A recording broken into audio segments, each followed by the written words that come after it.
Our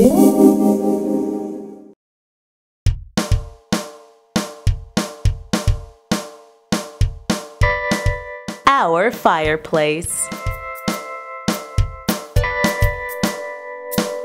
Here is one of our oldies but goodies.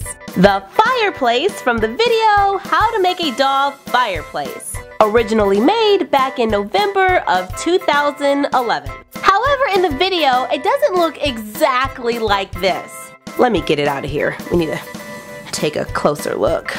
Okay, that's better.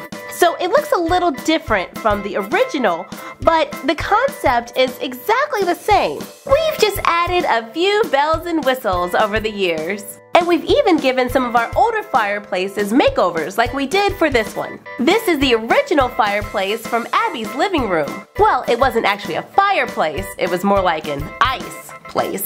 And now you've ruined it. It's not ruined, it's new and improved. Plus, we can still use it for an ice place.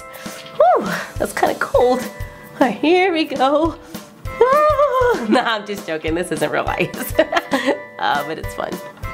There we go. I'll be gone for like 5 minutes and come back and no ice place. Abby, don't be like that. And besides, you weren't using it. And it was more like 2 years.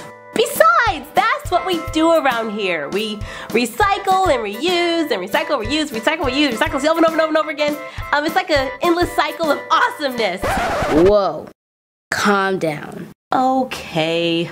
We made the fireplace using a cereal box. Cut a panel out of the center, then push the panel in, making a crease along the top and the bottom here. There we go. Glue that down and then just cover everything with paper.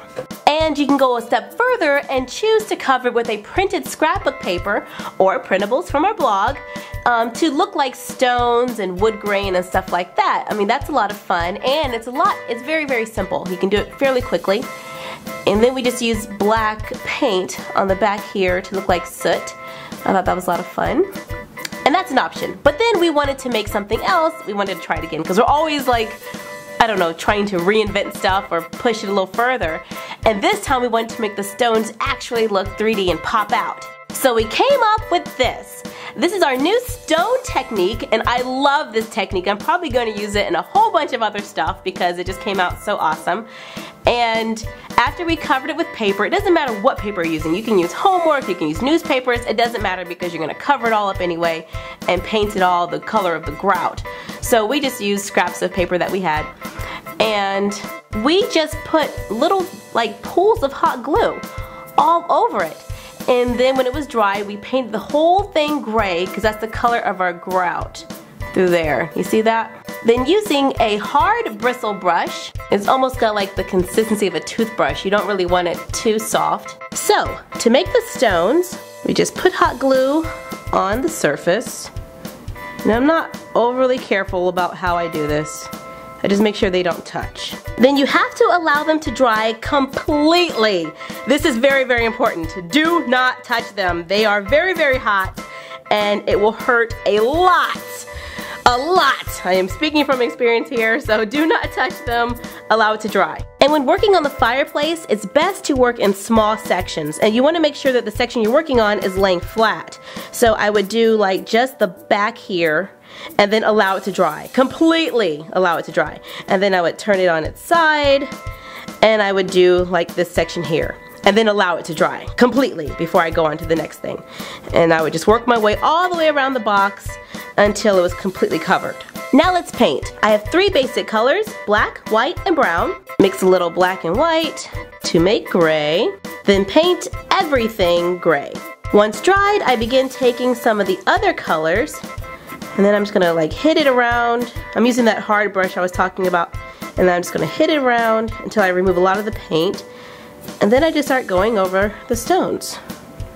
There's no particular pattern or way to do it. You just start tapping them with the different colors. Let me mix a little black and brown. There we go.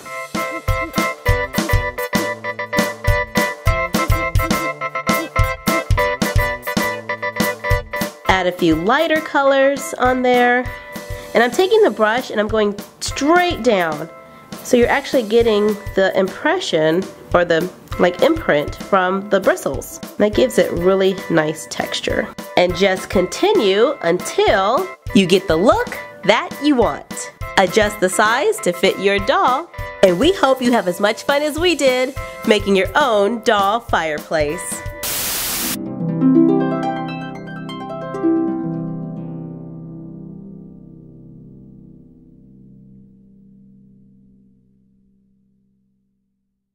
We want to give a shout out to AG Fan Club 101. What's up?